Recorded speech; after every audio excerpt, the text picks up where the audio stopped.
Speaking of new faces, though, Nebraska's got some. Baton Rouge has some as well. 36 new faces in town. Again, I'd really recommend you go read Brody Miller's article on The Athletic. It's a fascinating piece where he kind of talks about this. But it's pretty wild to think about, Jake. Now, you're used to, about 20 to 25 in every signing class, right? Back in our day, it's about a fourth of the roster being turned over. Makes sense. 4 years, fourth of the roster. This is over a third.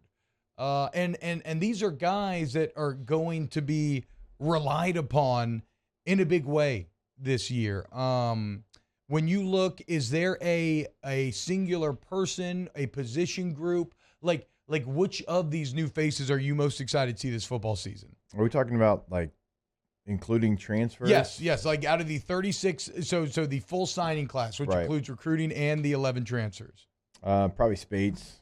Linebacker from Oregon State. I think we talked about him. I mean, Omar is somebody that when he entered the portal, I was wondering, could LSU even have a conversation with him, because I'd watched him play so many times in the Pac-12 and had no idea, because he had no ties, I didn't think, to LSU. He's a kid from the East Coast, and then he goes to the West Coast. How's he going to find his way down to LSU? Didn't know that Matt House actually recruited him coming out of high school. So had no idea that he had somewhat of a tie to LSU, or at least a relationship, so that was a big one. Yeah, did you see the edit, too? I never saw the edit from his actual commitment tweet. I finally saw, is he going to wear number 1 at LSU? That's what he wore.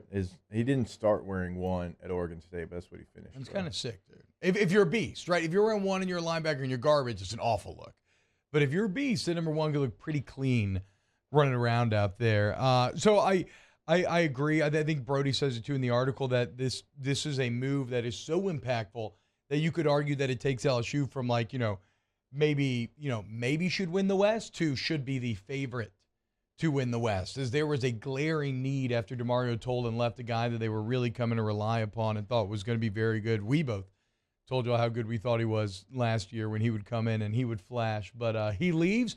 You get Spades. Now you got Greg Penn back as well. You got the Weeks brothers.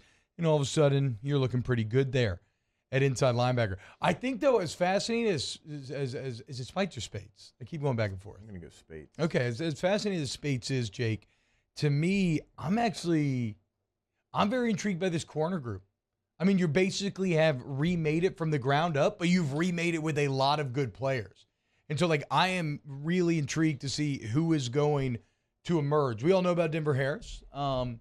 Yes, he may have been smoking weed in the locker room, okay? And he may, allegedly, even though I guess it was on Instagram Live, so, kind of proven, have been driving at a high speed through a parking garage while doing an Instagram Live. But Jimbo Fisher, bad culture, right? Brian Kelly, the process, solid culture. Remember, the entire process is built on daily accountability, daily positive decisions that create positive habits. So LSU banking on the fact they can keep, kind of help Denver Harris with some structure, get him, back to no off-field stuff, just worried about succeeding on the field. And if they can do that, he looks fantastic. But it's not just Denver Harris. You got the Syracuse freshman All-American Deuce Chestnut coming in. You got Ohio State corner J.K. Johnson, who started 5 games last year for Ohio State. A guy that I had not thought about that I came across in the piece was Southeastern Zy Alexander.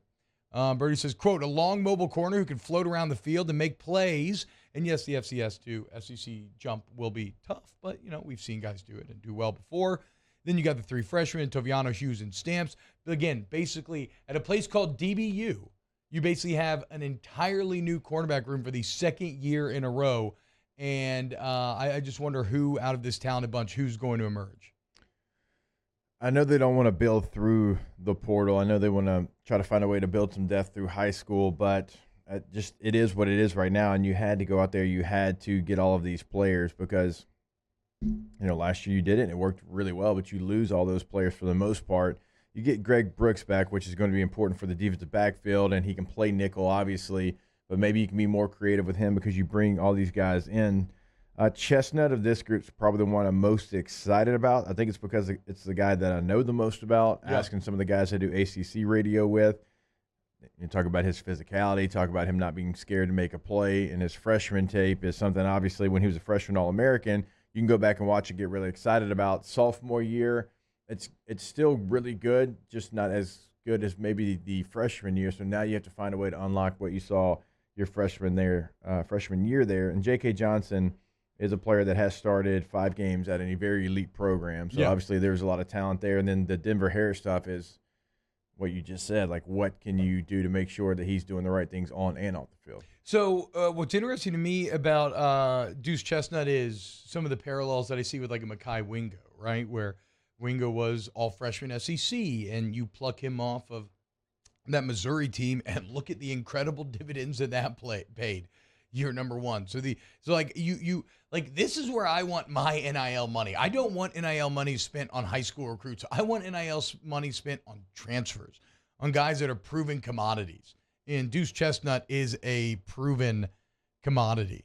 I think other names as we wrap up this segment, look, Aaron Anderson, have you finally found your return man?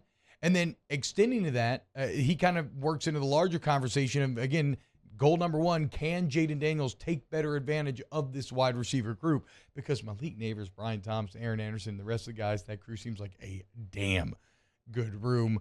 I would highlight Deshaun Womack, the freshman edge rusher. Maybe he's a guy. And then can Zalance Hurd become that kind of 7th starting caliber O-lineman, keep the incredible freshman run that began last year with Emory Jones and Will Campbell up? We will see. We will see. But a lot of new faces. I mean, that just drives it home. A lot of very impactful positions, too, Jake. Talking about middle linebacker, corner, offensive line, edge rusher. Like, on defense alone, those are the positions that get paid. And so Matt House is going to have his work cut out for him, trying to get all these guys to gel together. Mark Cummey makes a pretty good point, though. He says, I can't wait to see Mason Smith ball this year. In a way, he's almost like a newcomer, and he may be the best of the bunch. I think Mason Smith is going to be an absolute animal, and I'm right there with you. I cannot wait. We also add some depth to the tight end room that needed some depth. Mason Taylor was fantastic at the end of the year last year, but you needed some extra bodies. Yeah. You didn't, Cole Taylor was a player that flashed at times, but was, probably right underneath an SEC caliber tight end. Yeah. I think that he was trying to punch up his entire career. There's no disrespect to him. I mean, he came here and competed, so you can appreciate that. He transfers out to West Virginia, and now you bring in a whole new wave of tight ends where you're trying to find at least one more that you can count on, because you're a team that your offensive coordinator is a tight ends coach. You're a team that you want to play some 12 personnel. Last year, that was kind of a struggle. Well, this year you have 3 options where you can roll in there with Mason Taylor and bring something new to the offense. Yeah, Pimpton is one of the names. Remember when we talked to Billy Embody, we talked to Shea Dixon, talked to Brody. Pimpton seems to be the one that everybody's like real high upside, maybe even as a freshman. So we will see. Exciting times coming this fall, though, for your defending SEC West champions. How about that?